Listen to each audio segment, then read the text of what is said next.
pessoas que estão rezando, tá bom? Obrigado. Quem mandou fazer essa catedral, senhores? Em 1876, quem botou a primeira pedra fundamental para erguê-la foi Dom Pedro II, junto com a sua filha, a Princesa Isabel do Brasil. Aqui na frente nós temos um palácio, Casa de Princesa Isabel. Ela não ficava lá no Museu Imperial, onde os senhores já foram agora, com o seu pai. Quando ela casou com o Conde de, em 1876, ela passou a residir nesta residência em frente. Ela fez uma praça na frente e queria fazer uma grande catedral extra, mas só deu início mesmo às obras em 1884. Ela é quase uma réplica da de Notre Dame do norte da França. Não chega a ser. Notre Dame é gótica. Nós somos neogóticos. Se os senhores puxarem pela nossa cara, pela internet, a nossa fachada, ela não tem as gárgulas, a de Notre Dame tem. A igreja tem 70 metros de altura da torre principal ao piso. Nós temos 4 sinos de bronze pesando 4,5 toneladas cada um e são alemães, tá? Pedro II teve 4 filhos. Pedro Afonso morreu com 1 ano e meio de tuberculose, na época não havia cura. Afonso Pedro morreu com 1 mês de vida. Sobreviveram as meninas, Princesa Isabel e Princesa Leopoldina. Princesa Isabel nasceu na cidade do Rio de Janeiro, em 1846, dentro da Quinta da Boa Vista, onde é o Museu Nacional com o Jardim Zoológico. Ela foi batizada no mesmo bairro, São Cristóvão, ao lado da Feira dos Paraíbas. Embaixo da linha vermelha tem uma pequena igreja, no centro da rua, chama-se Igreja de São Cristóvão. Então aqui, atrás de mim, é o batistério da catedral. Esta pia é mármore carrara italiano com bronze e batizou a Princesa Isabel na igreja de São Cristóvão, no Rio de Janeiro, no qual eu disse agora. Então, o batistério da catedral de São Pedro de Alcântara está com a pia de Princesa Isabel. Não está tombado pelo patrimônio histórico. Se houver um batizado dentro desta catedral, irão utilizar esta pia. Santa Teresinha, conhecida como Nossa Senhora das Rosas.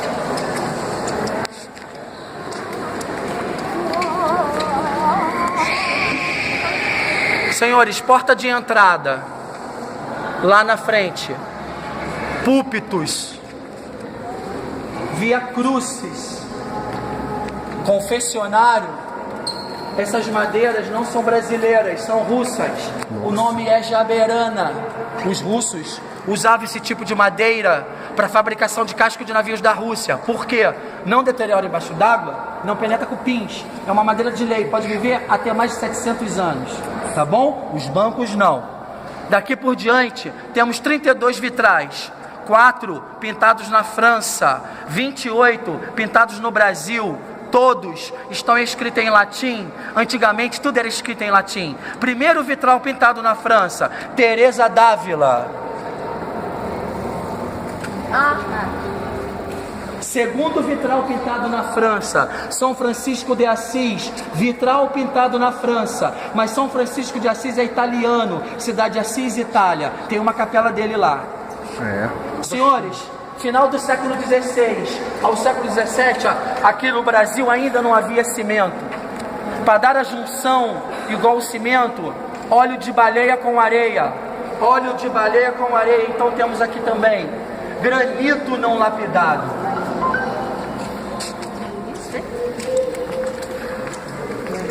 Via crucis, mesma madeira russa trabalhada, jaberana, com gesso platinado. Total de 12 etapas até o nosso Senhor ser crucificado.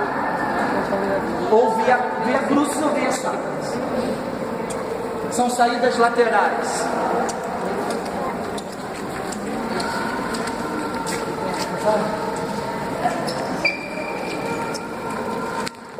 Terceiro vitral pintado na França, Santos Petrus Alcântara. São Pedro de Alcântara, franciscano, nasceu em 1499, país, Espanha, cidade de Alcântara. Ele é o padroeiro da corte portuguesa. Carlota Joaquina foi esposa do rei D. João VI aos 10 anos de idade. Ela engravidou aos 14, estava muito doente, e ela fez votos à cultura dela da Espanha, porque ela é descendência espanhola, a Pedro de Alcântara, que se ela curasse e desse à luz a um menino, ela botaria o nome de Pedro de Alcântara. Então por isso que todos levam o nome de Pedro de Alcântara, na corte portuguesa. São Pedro de Alcântara, padroeiro da corte portuguesa, padroeiro do Brasil também. Se me permite a pergunta, Isabel de Castela era descendente de Castela e Aragão, que era o antigo reinado ali que acompanha a Península Ibérica? Senhor, eu não sei, eu estou falando sobre a família imperial brasileira. Ah, ou seja, aí no caso é anterior, Já né? é outra corte. Ah, tá, falou. Tá? Do outro lado é o quarto e último vitral pintado na França, Santa Elizabeth da Hungria. Outros 28 foram pintados no Brasil. A diferença está na qualidade, na tonalidade das cores. O vitral francês ele é mais escuro, a cor é mais viva. O vitral brasileiro está mais claro. Se me permite a pergunta. Sim. O fato do vitral francês ser mais escuro... Não, o vitral francês ele é o mais claro. Ah, mais claro? Ele é a tonalidade das cores. Ah, tá, pensava a tinta é mais leve. Ah, pensava que tinha alguma influência barroca. Não, essa igreja não é estilo barroco. Gente, estilo barroco é Minas Gerais. Todas as igrejas do estilo barroco, Minas Gerais, tá bom? A nossa é neogótica. Neogótica. Púlpitos. Não deixa de ser. Púlpitos era para pregar o evangelho. Hoje em dia não se utiliza mais. Por aqui, senhores. Não desse tipo aí, né? Não existe mais. O padre carrega na sua própria mão um pequeno púlpito, simbolicamente. Aquele altar está lá embaixo, na estátua, esculpida em mármore Carrara italiano, São Pedro de Alcântara. O padre ficava frente para aquele altar, costas aos fiéis e em latim. Hoje em dia não é mais assim, né, gente? Aquele altar está tombado pelo patrimônio histórico, não se usa mais, somente para rezar. Utilizamos esse que está aqui na frente, esse altar. Missas todos os dias, de 7h30 a 8h40. Domingo são 3. Se me permite a pergunta, no caso o padre ficava ali, ele rezava a missa todinha de costa pro público? Sempre foi assim antigamente, senhor, e em latim. Foi por isso que Martinho Lutero fez aquela revolução. Justamente fundou a igreja luterana em relação ao uso que o senhor estava. O senhor tem toda a razão. Tá bom? Aqueles 3 espaços lá, antigamente ainda temos, bispo a ser bispo, mas os cônegos eram cargo de igrejas. Hoje em dia não se tem mais cônegos e igrejas, tá bom? 3 poderes maiores da igreja católica, bispo a ser bispo e cardeal. Se houver um dos 3, senta nesta cadeira. O padre, na hierarquia, entre todos, ele senta naquela lista abaixo. E vem cá, naquele tempo não tinha cardeal, não? Sim, senhor. Ah, eu tinha ouvido o senhor falar que era bispo, para ser bispo, né? Mas tinha cardeal também, tinha né? Cardeal. Tá? E cônegos também. E nessa época, o Estado Vaticano já era fundado, não, né? Sabe dizer? Senhor, na época do Império, sim. Tá? E outra coisa, a Igreja Católica, o movimento era positivista e maçonicamente, tá? Todos eram maçônicos. Lá em cima, Positivista. lá em cima é o nosso órgão. Ele tem 2.217 tubos, alemão, movido no pedal e ar. Olha, sai cada som bonito desse órgão. Se desse fazer uma demonstração aí, assim, show de bola. Tá ruim os 2 somente. Os outros estão tudo parados na porta do museu. Eu não sei, Só queria que eu tô sendo emocionado, né? Eu não sei, André. Eu não sei. Não sei, vai ver que a André, deixa formação eu ver o que eu tô aqui maçônica. dentro da igreja. Agora tá? positivista. Vem cá. Não, né? Tá bom, valeu.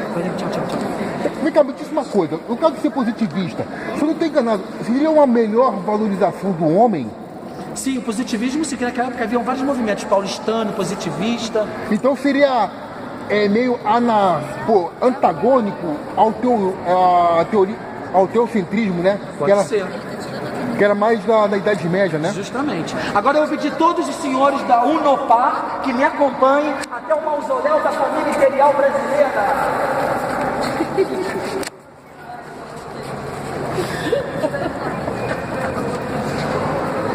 Mas ele errou pra caramba, né?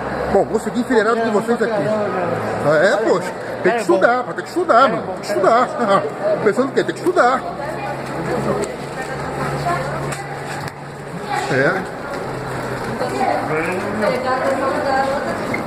Senhores, aqui na lateral, por gentileza.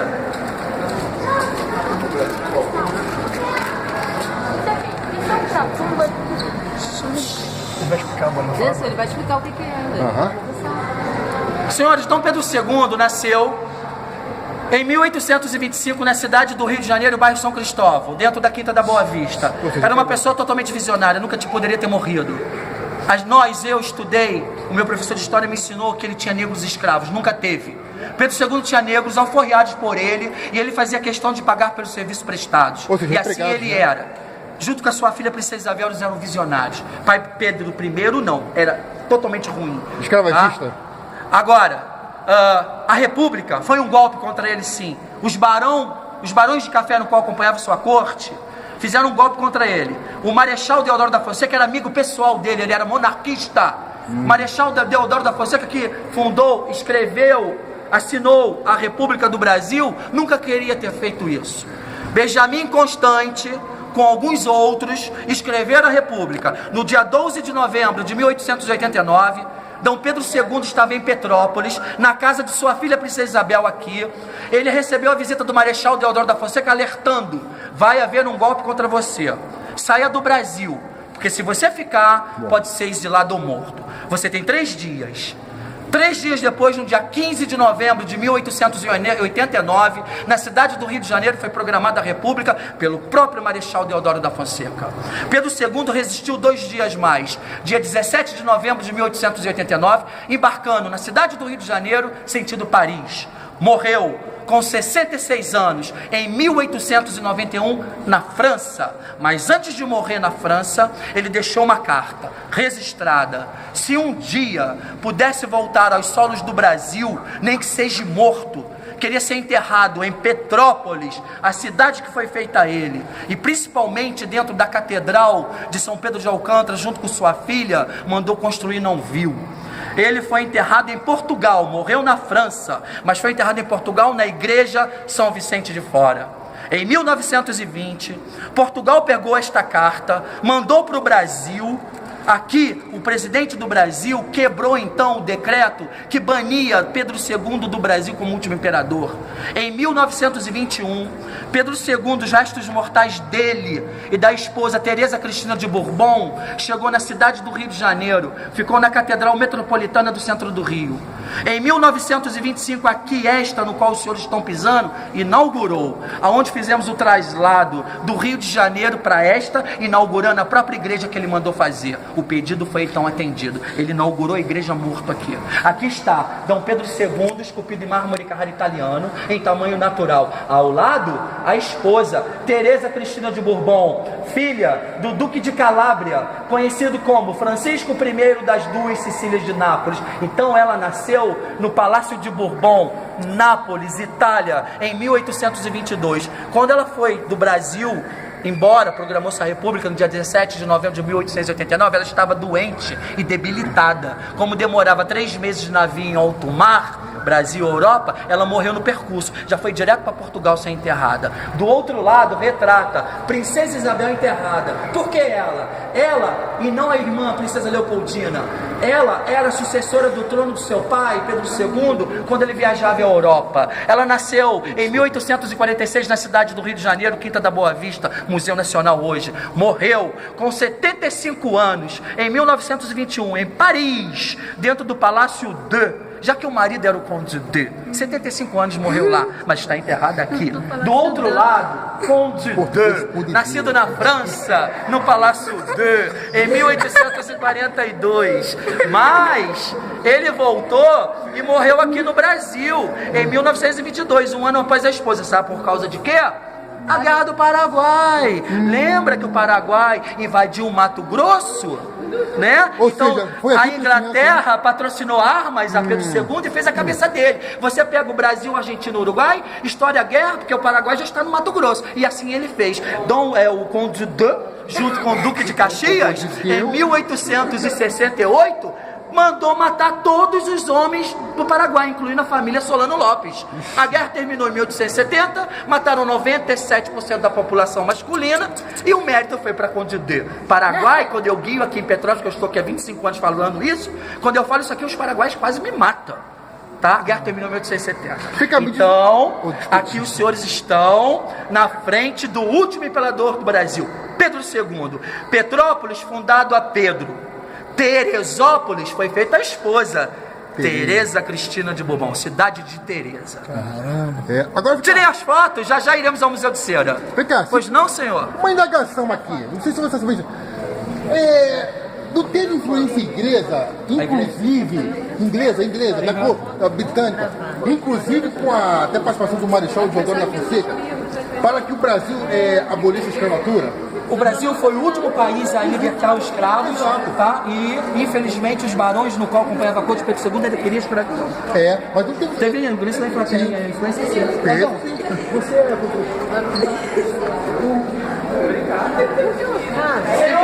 O